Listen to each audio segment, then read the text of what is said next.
So I want to talk about how one word helps run a company, how a single word helped build and scale and define a company. That company is called BRUNT Workwear. Founded in 2020, and as of 2026, they're doing $300 million a year. I saw this lovely post from the founder, Eric, and he talks about this experience he had with his son as they were creating some art within the HQ, operating principles that we see a lot.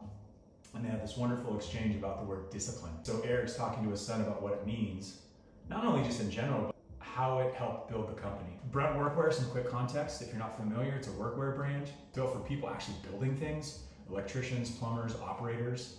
Sounds like the company is about 100 employees, but they've got millions of customers. And they've doubled down every year by out-hustling other brands that should have crushed them. Why? It's because they're disciplined. They know who they are, they know why they exist, they know what problem they solve, and they know why they're different, and they wear it on their sleeve. The founder knows that hustle alone doesn't scale.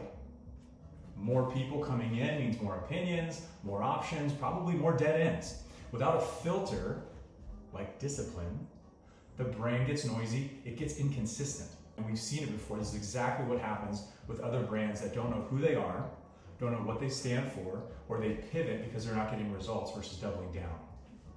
So the word discipline, it's not corporate jargon, it's not a buzzword.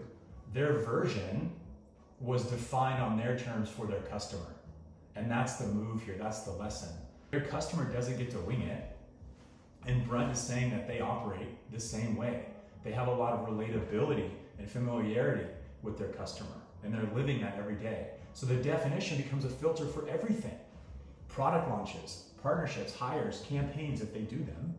If it doesn't reflect discipline for BRUNT, it doesn't make the cut. And that's the brilliance of this. So finding that single word that gives you permission to pursue or to pass. And that's really how you curb decision fatigue. I work with a lot of founders, a lot of leaders, and they're overwhelmed with all the decisions. They become the bottleneck and they suffer from decision fatigue. So by aligning and rallying around a single word, you can stop debating and start filtering. It's all about one clear idea that makes the hard decisions easier. That's the beauty of this.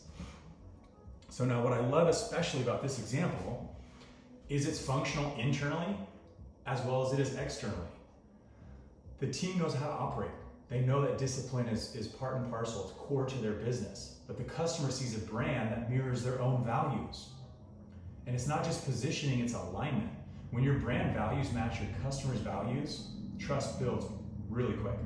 And that trust is what converts, which is why BRUNT now is doing $300 million a year, is because they're disciplined. They're not chasing, they're not launching frivolous products. And the post that Eric, the founder, created goes in and talks about how discipline has helped them achieve these amazing results. So I would encourage you all, you don't need a rebrand, you might just need a single word. One principle your team can rally around that tells them what to do, what to pursue, or what to pass. And in Eric's words, you build it brick by brick. And that's how you build a brand that lasts.